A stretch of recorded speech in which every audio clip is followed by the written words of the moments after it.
Mon cher Guillaume, je vais te présenter une montre surprise. Ouais. Bracelet intégré. Ça te va ou pas? Allons-y. Vous avez envie de savoir ce que c'est? Il a envie de savoir ce que c'est. Forcément. Eh bien, je te la montre. C'est une marque américaine qui s'appelle Autodromo. Et le modèle s'appelle Groupe B série 2. Groupe B en hommage au Groupe B en rallye. Je ne sais pas si vous vous souvenez. R5 Turbo, 205 Turbo. La grande époque. L'ancien rallye. Des cercueils, les amis, ces autos. Hein, ça n'a pas duré très longtemps. Et là, tu as une montre dont le boîtier est en titane, ou en acier d'ailleurs, et en tout cas, le bracelet est en titane ou en acier, inversement. Okay. Calibre Miyota 90-15, verre saphir 39 mm, 9 mm d'épaisseur, c'est pas beaucoup. Étanche à 50 mètres, pour le coup, ça c'est peu, mais à la limite, c'est pas le sujet. Prix 2022, 1150 €. Je voulais absolument te présenter un modèle plus circulaire, plus sobre, mais en bracelet intégré, très 70s. Très 70s, ouais. Pas le groupe B, les amis, c'était pas dans les années 70. Hein. Voilà, Autodromo, marque américaine. Qu'est-ce que t'en penses? Elle a vraiment une gueule.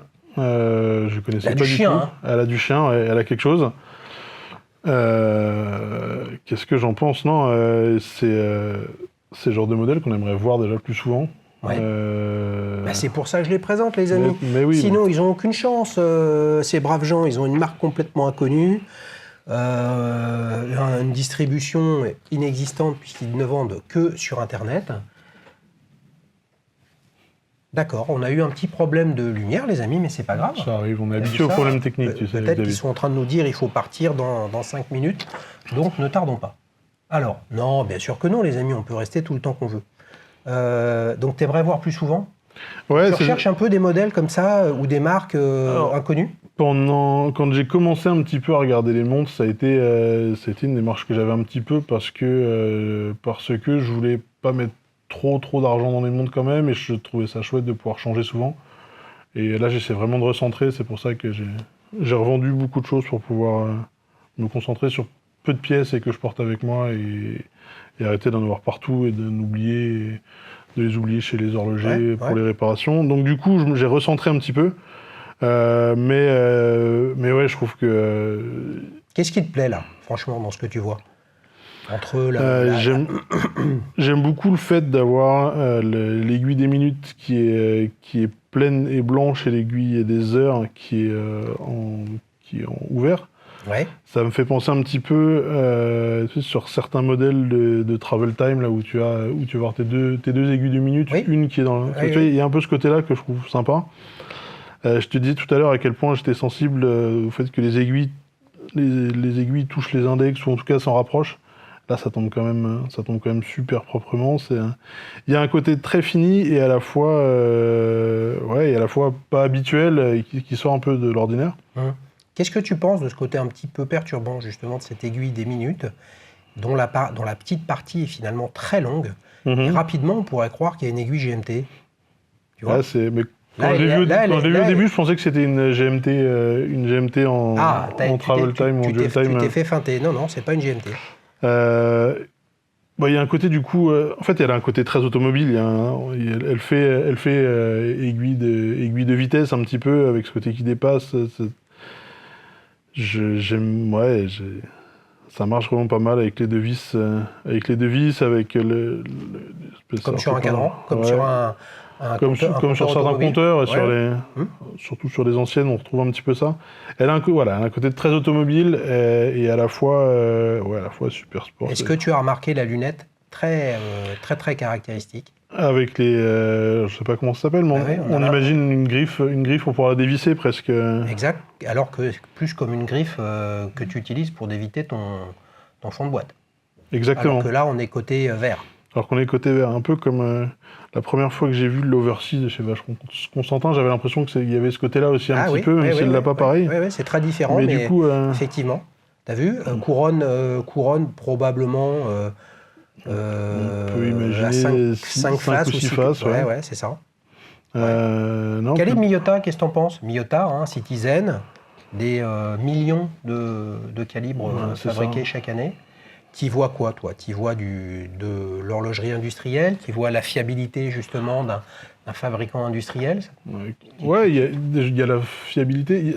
Peut-être qu'il n'y a pas le charme du mouvement manufacture, etc. Mais je suis pas forcément toujours extrêmement sensible à ça. Je pense qu'il faut choisir son combat et que soit on veut une montre et on fait très attention au calibre parce que c'est ce qui nous intéresse sur la montre, soit on veut quelque chose comme ça qui reste quand même accessible et plus avec une identité forte et quelque chose qui sera peut-être pas une des rares montres dans la boîte à montres, mais sur une collection, c'est quand même...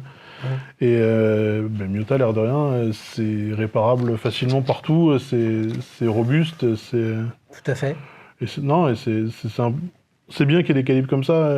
Si on pouvait avoir plus de personnes qui se mettaient à porter des montres parce que c'est démocratisé, des jolies montres automatiques ou pas d'ailleurs, mais avec des calibres bien faits et des finitions assez propres, ça va vers plus d'esthétique, c'est quand même... Tu connaissais pas du tout Autodromo? Je connaissais pas du tout Autodromo, non.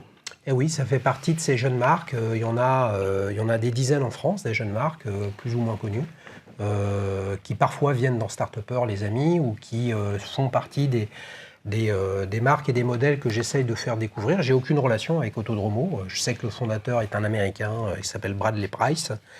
Mais j'essaye toujours d'apporter une touche de nouveauté et un peu de sens par rapport à la montre de l'invité. Et là, on a quand même une jeune marque où il faut quand même regarder de près pour réussir à lire le nom de leur marque. Et ça, je trouve ça intéressant. C'est-à-dire qu'il y a parfois des jeunes marques où il ne faut surtout pas rater le nom parce qu'on veut construire une marque, une identité, un truc. Là, on est globalement sur quelque chose qui est finalement très discret et épuré. J'aurais grand plaisir à l'essayer, les amis, mais malheureusement, je suis dans la même situation que toi, à la regarder en photo comme si on était sur un magazine. Alors, combien tu lui mettrais si tu devais dire entre j'adore, j'aime, pas terrible, au secours? Non, au moins j'aime, ouais. Après, il y a très peu d'échelons sur ton échelle, mais c'est oui, mais ouais. Au moins j'aime. Je vais pas dire j'adore parce qu'il y a assez peu de monde que j'adore finalement. Mais j'aime. Tu la verrais dans un magazine avec plus d'informations et une impression de meilleure qualité, les amis. On n'est pas en 300 dpi là-dessus. Hein. Tu regarderais un peu cette com? Un peu plus? Je regarderais par curiosité pour comprendre ce que c'est, pour voir ce que c'est. Okay. Je sais pas si... Je pense pas que je passerai à l'achat sur ce modèle. Mais en tout cas pas aujourd'hui et pas dans la vision que j'ai de mes montres.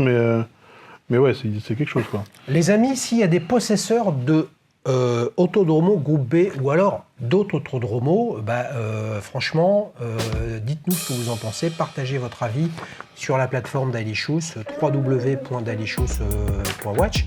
Et puis, ceux qui n'en ont pas, regardez avec tous les visuels qu'on défile pour essayer de participer à la discussion en commentaire sur ce qui vous plaît ou ce qui ne vous plaît pas, parce que ce qui est important, quand même, c'est ça, parce que si c'est pour détricoter et dire oui, encore une jeune marque à 1000 balles avec un truc japonais dedans, poète, machin, Autodromo, c'est une jeune marque. Ils sont pas nés en 1868 ou je me souviens plus exactement comme Zénith, donc forcément ils ont aucune chance, ils n'ont pas 150 ans d'histoire à raconter derrière eux, donc ils se positionnent d'une autre façon.